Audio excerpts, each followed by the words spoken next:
Welcome back, this is Jack. How strong is Mihawk in the One Piece universe? There is no real answer yet, as we haven't seen him fight in a while. We can only work off of what people have said about him versus themselves, and then use what we've seen of them to measure against him. The best example is how Zoro measures himself against Mihawk. As Zoro is trained directly under Mihawk, I believe that he has the best understanding of the skill level that Mihawk actually has. The only exception would be, of course, Shanks. In the manga and the anime, Zoro has been able to actually wound Kaido, a Yonko who is known to be very hard to actually injure. The only person previously known to have done that was Oden, regarded as one of the two greatest samurais in Wano history. Of course, he was only able to do so after awakening his Emperor's Haki, something Oden was known to do. Zoro was able to wound Kaido, but was forced to retreat shortly after due to his own injuries. So we know for a fact that Zoro is of not Yonko level. He does, however, beat King, so that puts him somewhere between King's level and Kaido's level, a Yonko level. Even after all that, we have still only seen Zoro refer to Mihawk as still being superior to him, although the distance between the two may have shortened. We've also seen him more casually fight Vista of the Whitebeards, and Vista is considered one of the strongest swordsmen of the Whitebeards. Even that powerful swordsman never even seemed to push Mihawk back. He never even tried to seem to be fighting back, just standing there holding his own. I suspect this would put Mihawk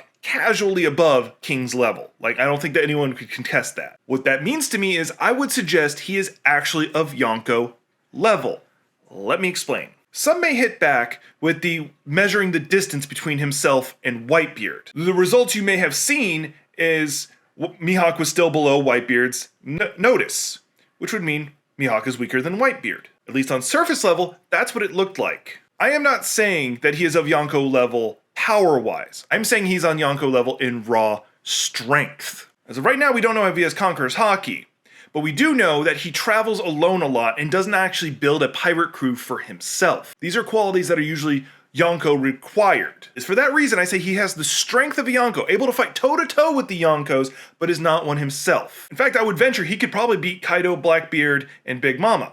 Kaido and Big Mama, their fighting style relies on them being very durable and more durable than their opponent, and Blackbeard actually being at a massive disadvantage, being that he relies on his Dark Fruit, which would not only increase the damage Mihawk is able to do to him, but for the most part probably wouldn't do anything to Mihawk, as Mihawk is not a Devil Fruit user, and that being one of its greatest strengths, canceling out Devil Fruit users, assuming his Haki is able to resist being pulled into the darkness that he does. My final thought is, with the manga finishing up the Wano arc, we're going to get two burning questions answered.